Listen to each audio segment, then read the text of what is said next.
Haleluya. Amen. Haleluya. Dusenge. Mwami turagushimye, tugushimiye neza yawe n'urukundo rwawe.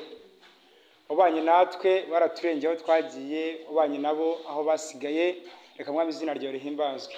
Kristo rero baranyakiriye, nawe ndakwakira kugira ngo uzubane natwe.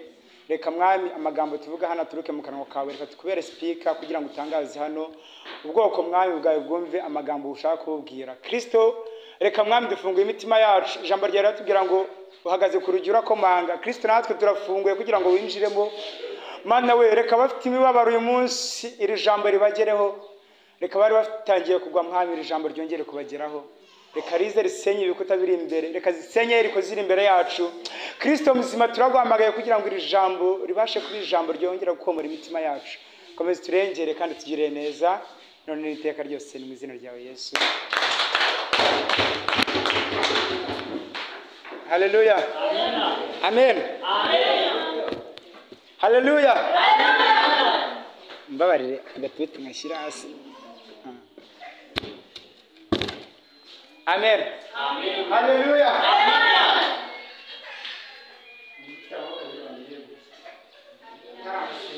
Haleluya. Haleluya.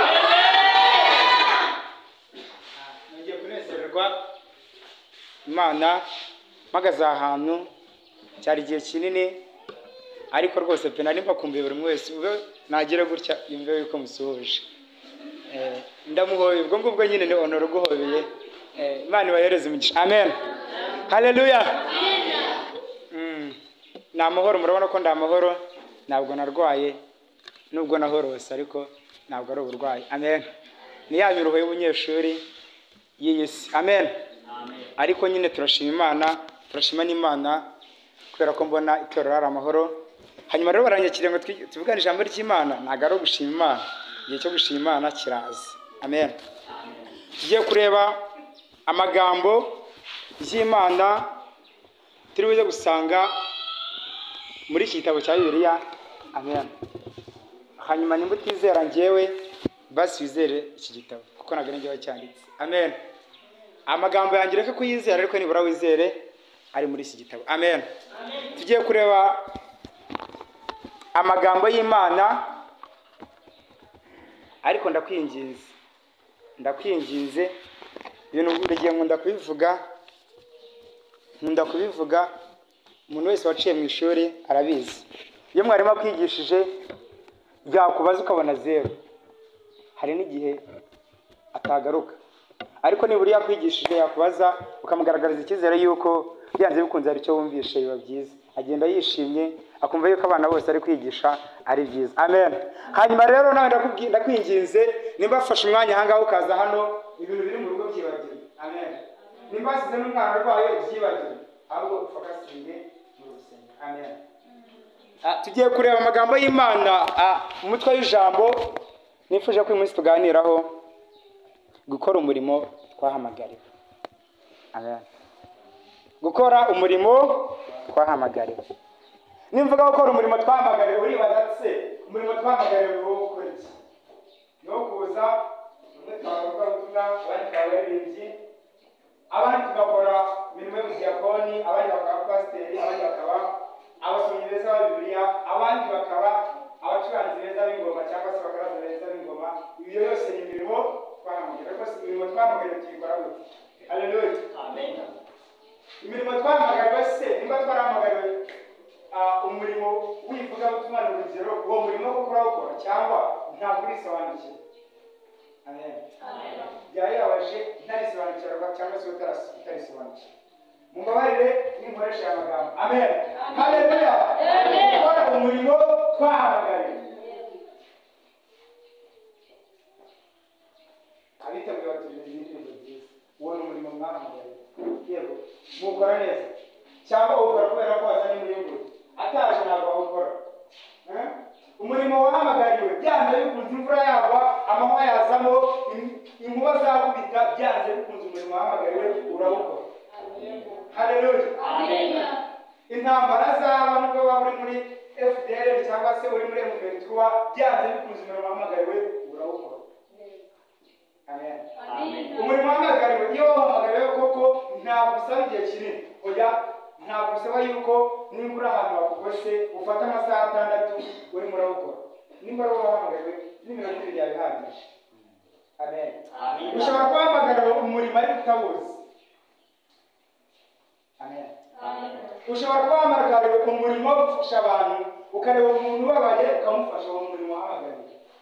Ese koko urawukora cyangwa ugenda gutyo umunsi urawukora? Kandi umuhamagariwe ntabwo ukora ngo usure, ahubwo ni umurimo kuko ukora buri munsi. Amen. Kandi akarira. Amen. Tugiye gusoma amagambo y'Imana turibuze kubona muri Matayo ibice 25 umurongo wa 14.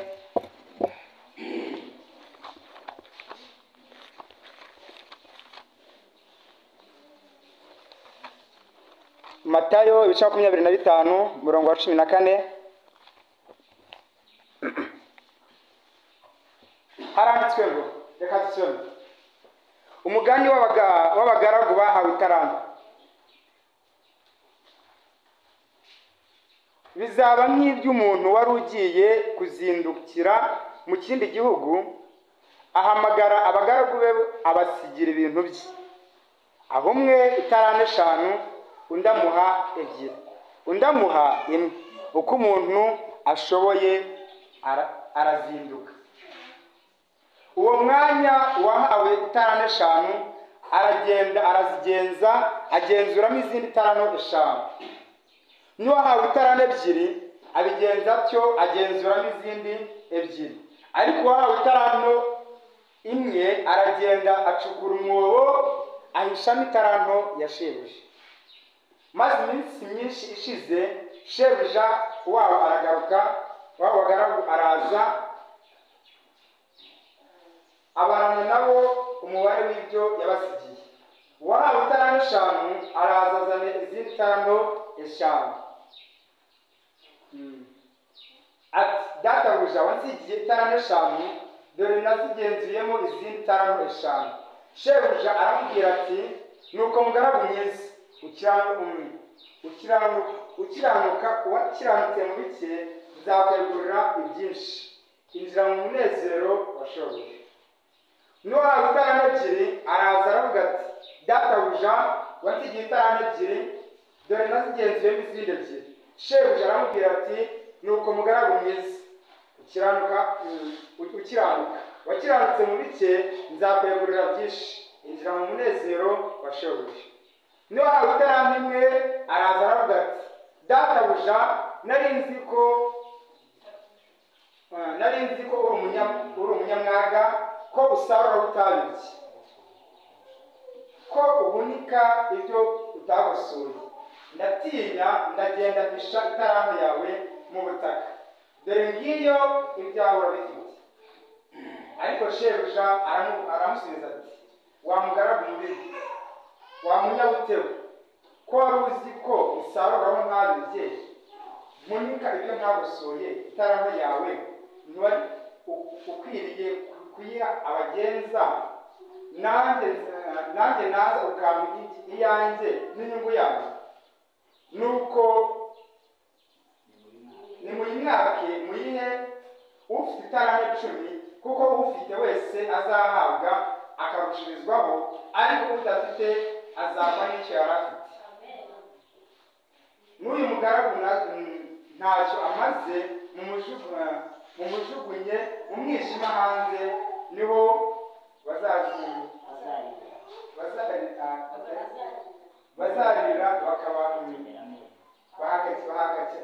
bakakenyera. Amen. Amen. Haleluya. Turaje twongeye dusome mu gitabo mu rwandiko rwa 2 Paulo yandikiye Timoteyo. Urwandiko rwa 2 Paulo yandikiye Timoteyo, igice cya 1 umurongo wa 6 turasita ku 8. Urwandiko rwa 2 Paulo yandikiye Timoteyo, igice cya 1 umurongo wa 2.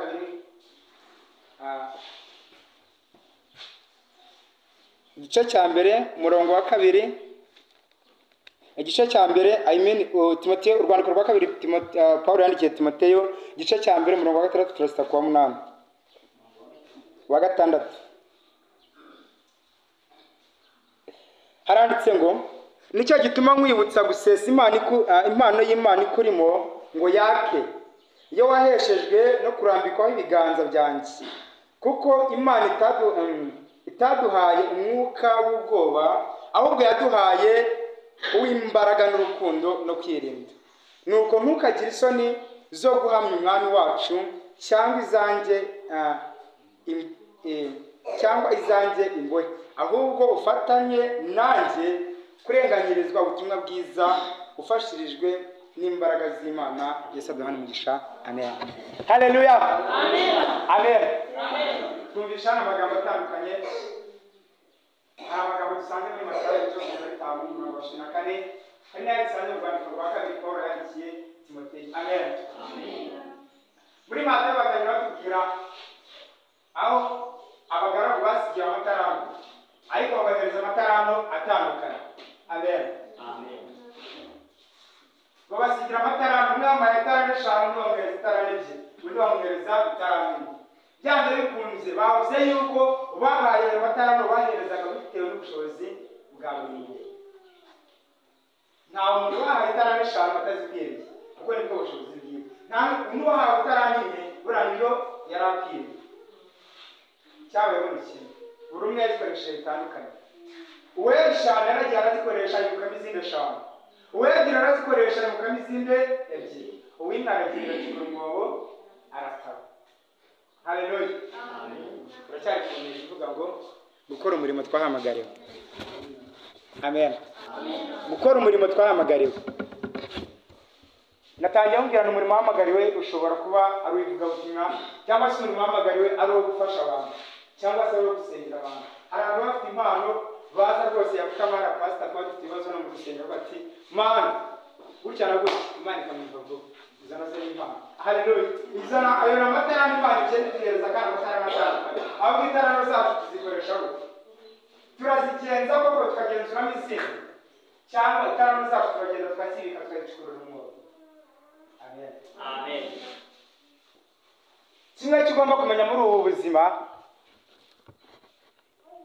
ntabwo nzajyana na mama singuriya.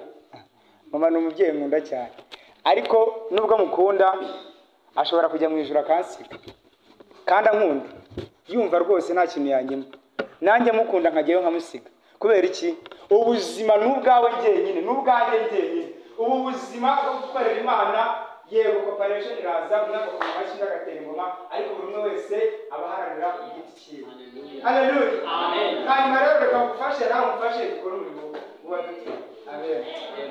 Ntabwo hari ibintu byinshi bikunze kubaho, wagera mu kibazo ngo munsengere nawe uramugatiriza basengera, ariko mujya kubona aragusengera, ariko nyine bagusengera nyine ntabwo bagusengera, wenda aragusengera ikibazo gifite kitavaho, ariko nyine wewe uba nyambere ku buzima bwawe.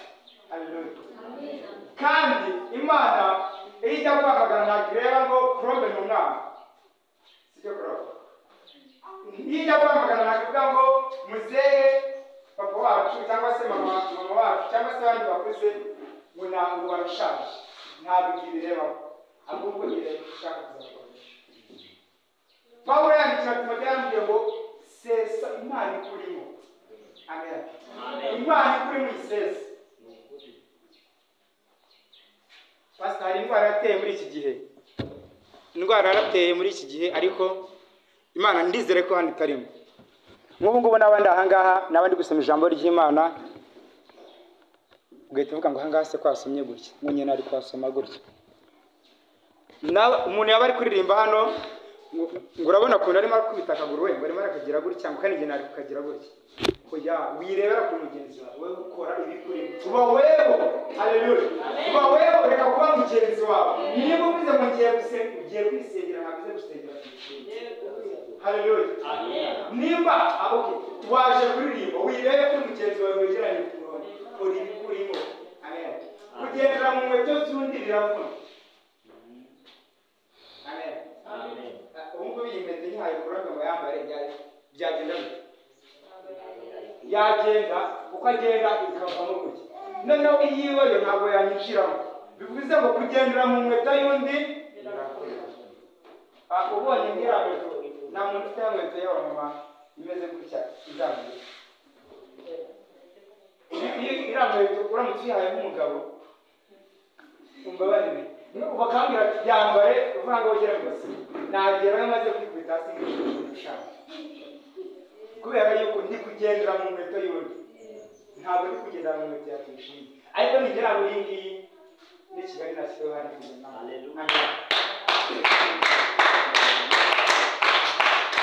Haleluya. Amen.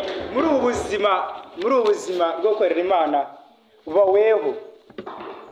baweho kuko kubaweho bizagufasha uzamenya intege nke bifite uzamenyana naho ukomeye kugira ngo ubashe kwashyigikira ariko nugendera kuri divine ni divine ntabwo ari Tuyishime divine ni divine ntabwo ari clone. Amen.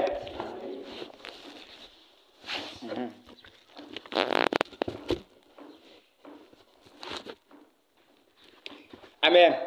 Kandi niwanga kubikora pastor David wanga bwiza katubwira uburyo cyakijije niwanga kubikora Imana izizanira imbaraga zayo yarakwinginze ariko koko ni inkuru wayo izakoresha imbaraga zose zishoboka. Pastor mbabarire kwitanga urugero ako pastor Imana yakoresheje imbaraga zose zishoboka ariko ubyanga Imana igakoresha imbaraga z'umurengera ikabanza kujyana mu kibazo koko wahura nacyo ugateruka ko Yesu Kristo abaho. Amen. Aho kugira ngo rero naho umuyaravuze ngo ivomera amazi azaba ahagije mu gihe cyo kugotwa wivoma amazi wageze muri icyo gihe cyo kugotwa ahubwo yavome mbere n'ujya muri icyo gihe cyo kugotwa yo uzagotwa. Amen. Abantu batuye ahantu hari menshi cyane hataboneka amazi atari ibigega n'ibiki byose n'umuvumba bavoma amazi bakayashyira mu bigega igihe cy'impeshyi cyaza bagakoresha andi bahunitse. Iyo inzara igiye gutera usanga umubyeyi yarabitse ibiro ijana cyangwa ibiro runaka akavuga ngo ibi bishyimbo nzabijya muri cya gihe ibishyimbo bizaba byakoze mu Kagitumba yarahunitse ntabwo agiye kubishaka muri cya gihe cy'inzara yagiye. Amen. Ndagira ngo mubwire hari ikintu ushobora gukora cyangwa se hari ikintu ushobora gukora ukacyita gitoya ariko burya gifite umumaro ukomeye cyane. Ushobora kuza usenga uririmba hano muri korara biteguye ukagira ngo ni umwana ariko hari imbaraga nyinshi ziba zimushaka zo gutsindwa zo kuba yagenda agahura n'imodoka cyangwa na moto ikanamugonga izo zose hari igihe zikavaho. Amen. Gukorera Imana nta gihombo kirimo mu mwaka byaramo. Amen. Ndagira ngo nivugane n'abantu bashyashya. Amen. Muri ubu buzima bwo gukizwa cyangwa se muri ubu buzima bwa Kristo nta byera ngo de sibyo nta byera ngo de ko ni ubuzima muri Matayo niho handitse ngo ni irembo rifungana ngo inzira ijya mu ijuru ni irembo rifunganye ariko inzira ijya kurimbuka ni irembo ryagutse cyane. Ni ukuvuga ngo irembo ryagutse cyangwa se niba ari gate nini dushobora kugenda gutyo uko tumeze tugasohoka ariko bakubwiye ngo tugiye gusohokera icyarimwe dusohoke muri uyu muryango tungana gutya ntabwo byakunda. Bivuze ngo iki bisaba guhatana. Uwahatanye n'uri buze guca mu muryango asohoka ariko wagiye aseta ibirenge azasiga nyuma ariko n'abari irembo ryagutse irembo ryo kujya mu kabare irembo ryo gusinda irembo ryo gusambana ni iryagutse buri wese yakigera ariko irembo rijya kwa Kristo cyangwa se rya mu ijuru bisaba guhatana. Ntabwo bisaba ko ufite waratoreye ibyuma byinshi kubera ngo imbaraga bisaba guhatana mu buryo bw'umwuka. Haleluya. Amen. Hanyuma nari ndimo mbabwira aba bantu bashyashya cyangwa se natwe duhura n'ibibazo. Hari igihe ujya uhura n'umubyeyi cyangwa se ugahura n'inshuti n'abavandimwe bakubwira ngo ariko si ubundi ibyo ukora ni ibiki wirirwa ugenda akazi wagataye abana bari kugenda nta nubwo batekeye urimo ibiki ubundi urabona uzunguka bakaguca intege bakakubwira buri kimwe cyose kiguca intege uzajya kugira ngo ndabizi ariko ni muceceke ngo nuko ni Eliya ngo anubwira ngo so ushaka ko agiye gusiga ngo bimeze bite arambwira ati ndabizi ariko ni muceceke ndabizi ariko nimuceceke. Ndabizi yuko agiye kugenda, ndabizi yuko indwara zaza tugapfa, indwara yaza ikagufata ukajya kwa muganga ugapfa. Ibyo byose biva nk'uko abandi bavuga, ariko ndabizi nimuceceke. Ese kuba utari umwanya wawe twagendaga iyo utangiye kujya mu buzima bwa Kristo, Yesu yaravuze ngo byari Pawulo yaravuze ngo ibyari ndamuzanjye nabihinduriye igihugu. Amen. Yabihinduriye igihugu kugira ngo ukurikire Yesu by'ukuri, ukore cyangwa se ugaragaze Imana ikurimo, cyangwa se bisaba kwigomwa mu kandi, bisaba kwigomwa. Ushobora kwigomwa famille ukunda, ukigomwa kurara kuri matara nziza, ukarara nko kuri isi, kandi nyamara rwanditse kandi na matara nziza. Ukigomwa kuba wagira ibintu byiza, kandi nyamara iwanyu bari kubihereza n'ibintu. Ukigomwa muri uwo buzima, ndakubwiye ngo nta kintu uzakora nuba no mu buzima busanzwe ugiye gukora ikintu runaka, ufite amafaranga 100,000, hazaza ibitekerezo wari ugomba kujya kwishyurira umunyeshuri, ariko urabona na ya kanzu yari itangiye gusaza, haje ibitekerezo byinshi mu mutwe, ariko kimwe kigomba kugira ngo ukore ikindi. Muri ubu buzima rero bisaba kwigomwa. Amen. Haleluya. Muri ubu buzima bisaba kwigomwa, kuko utigomwe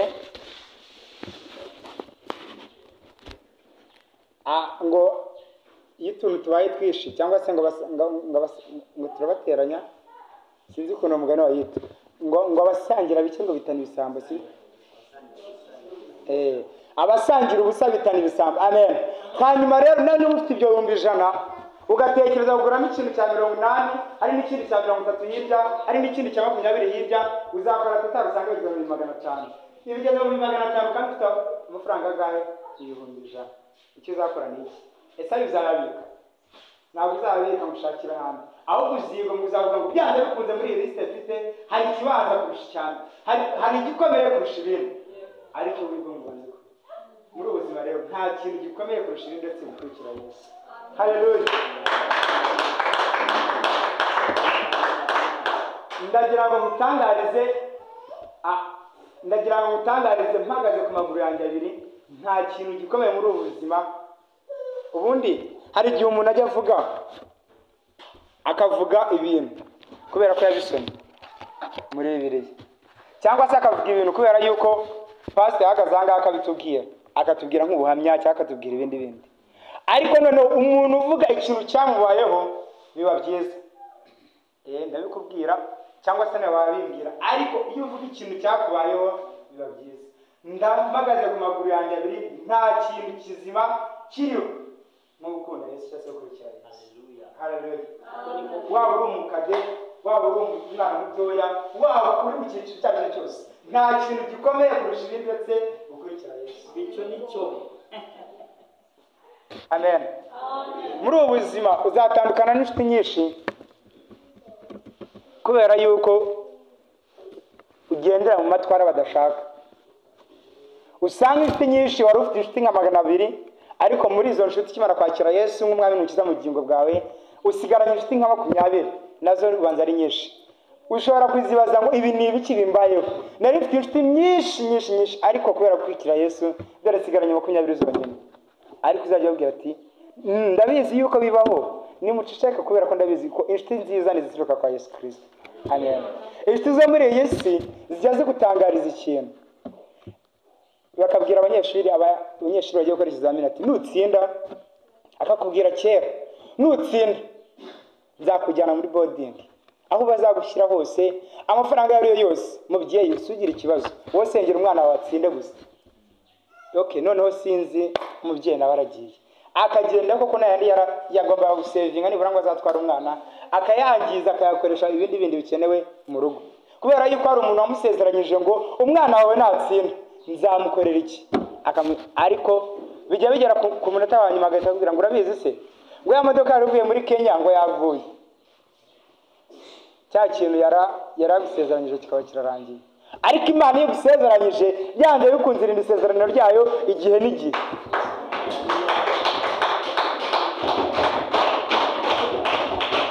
amen. Nubwo byatinda bikamara imyaka 2 n'itatu n'ine n'itanu byanze bikunze bizasohora.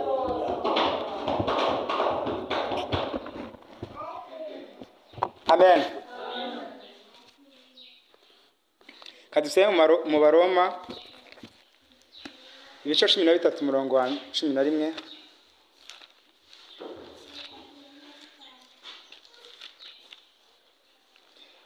Abaroma ibice 13 umurongo wa 11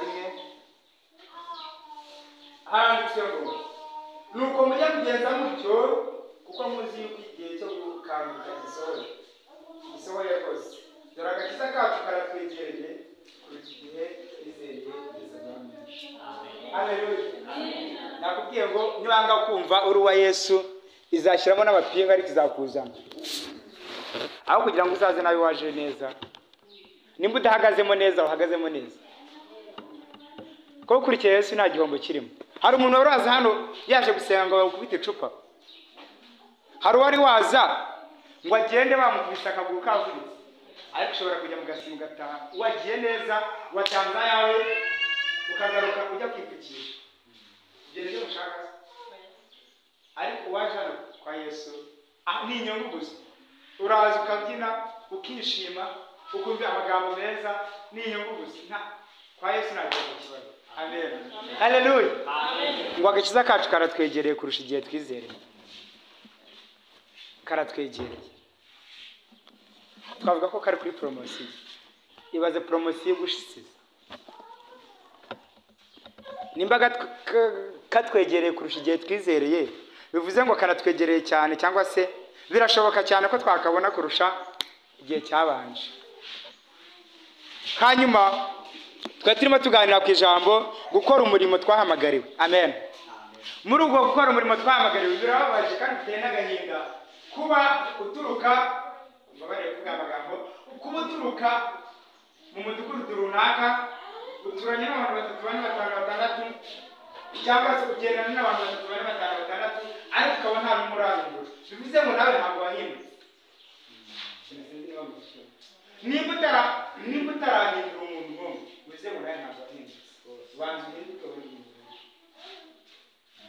Iki kintu cyo hari igihe ukora umurimo wahamagariwe ukawukora nabi. Aribyo nakubwiye ntari umuntu ashaka kugera mu muto n'undi bikamenya genda ukwawe.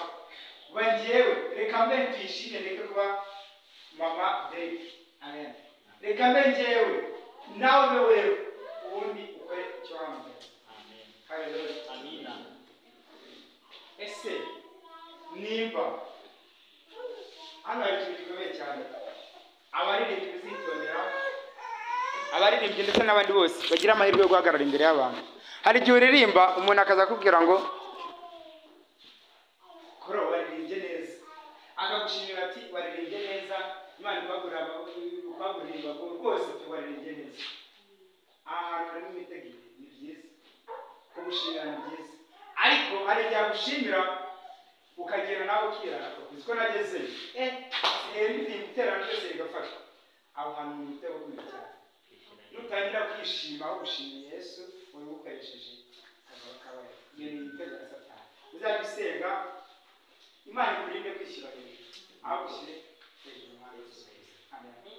Abaririmbyi n'abandi mwese mugira hari n'ubwo bazaza pastor akaza rwose akavuga ati abadiyakoni mwateguye neza mwadekoye neza. Ni byiza kugushimira nyine ukumva yuko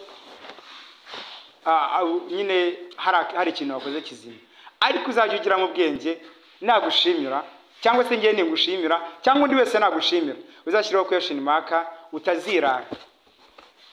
Uko iyo bigeze mu murimo w'Imana ikirara ni ya ndwara yateye. Amen. Haleluya. Twe turi ku ijambo rivuga ngo gukora umurimo twahamagariwe. Kano kanya birasaba gutekereza. Ugatekereza se ubundi muri ko Kedi niwe warayo dusekeje nijoro atubwira ati ariko pastor ndaririmba. Mbona nza nkaririmba nkanaramya bikagenda neza, ariko ntabwo nzi imbuto zanjye. Ibaze Kedi yabitekereje rero byose. Pastor njyewe muzambwire ntabwo nzi imbuto zanjye. nawe banza wiyevure urebe ubundi umurimo naba narahamagariwe ni uwuhe, kuko nta muntu ubura ikintu yamagariwe, ahubwo nuko utarakimenya. Hari nubwo rero ugikora ugakora ikintu ariko atari icyawe, ugikora nabi. Banza umenye icyo wamagariwe ni igiki, ubone kumenya icyo ukora. Numara kumenya ngo byanze bikunze mfite umutima wo gufasha rwose pe, nagenda nkaguhereza ugafasha. Hari umuntu ugufasha nawe ukagenda wishimye kandi bikakugira n'akamaro, ubona umuhamagaro wiwe. Hari n'uza akaba yakoropura urusengero, ubona umuhamagaro yahawe. Hari n'uwaza, ndibuka umumama wadukoreye utuntu, uyu nawe yari umuhamagaro wiwe. Ubu hari igihe simbivuze, Imana nayo irabyibuka ko mbyibutse se, data ya twese we yarabyibutse kera. Amen. Banza umenye ikintu cyahamagariwe. Ushobora kuba uririmba ariko uririmba atari umuhamagaro wawe. No kuririmba ni byiza, banza umenye umuhamagaro wawe, kuko kugendera mu nkweto y'undi biravuna. Amen. Ndabona iminota 30 yuzuye neza. Ndabashimye mwakira ijambo ry'Imana.